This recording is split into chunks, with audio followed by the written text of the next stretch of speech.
Today is the Thursday in the 12th week of Ordinary Time. A reading from the Holy Gospel according to Matthew.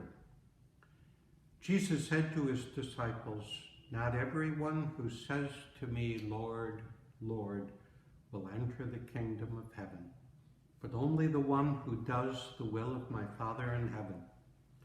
Many will say to me on that day, 'Lord, Lord, did we not prophesy in your name? Did we not drive out demons in your name? Did we not do mighty deeds in your name?' Then I will declare to them solemnly, 'I never knew you.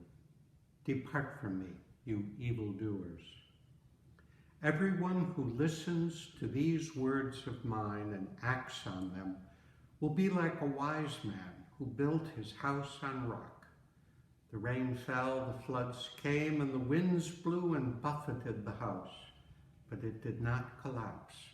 It had been set solidly on rock. And everyone who listens to these words of mine but does not act on them will be like a fool who built his house on sand.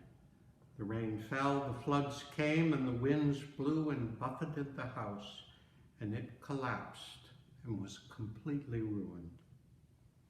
When Jesus finished these words, the crowds were astonished at his teaching, for he taught them as one having authority and not as their scribes.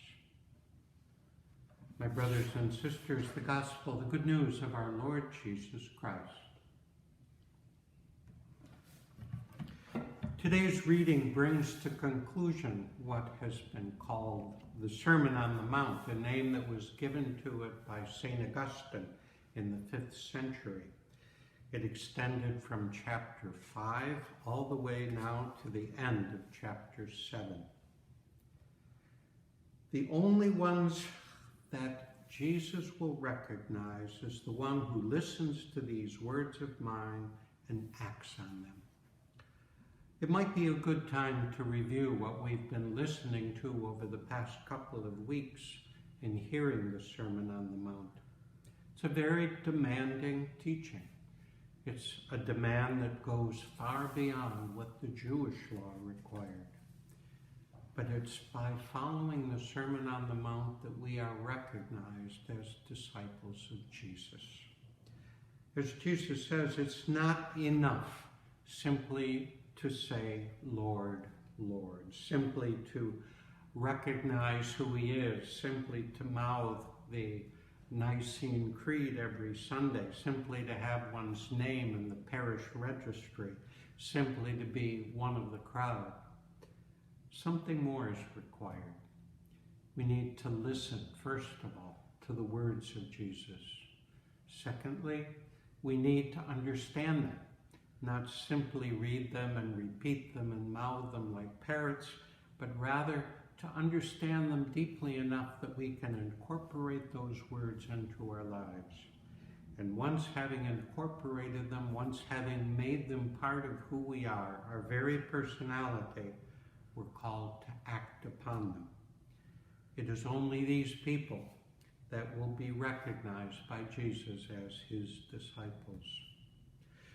Jesus also tells us we need to build our houses on a foundation of stone. What do we build our lives upon? For most of us, we build our lives on security, a good education, good investments, living in the right neighborhood, having the right friends. Jesus tells us all of that is going to be washed away. The only foundation that counts is him. The only foundation on which we are to build our lives is the Sermon on the Mount.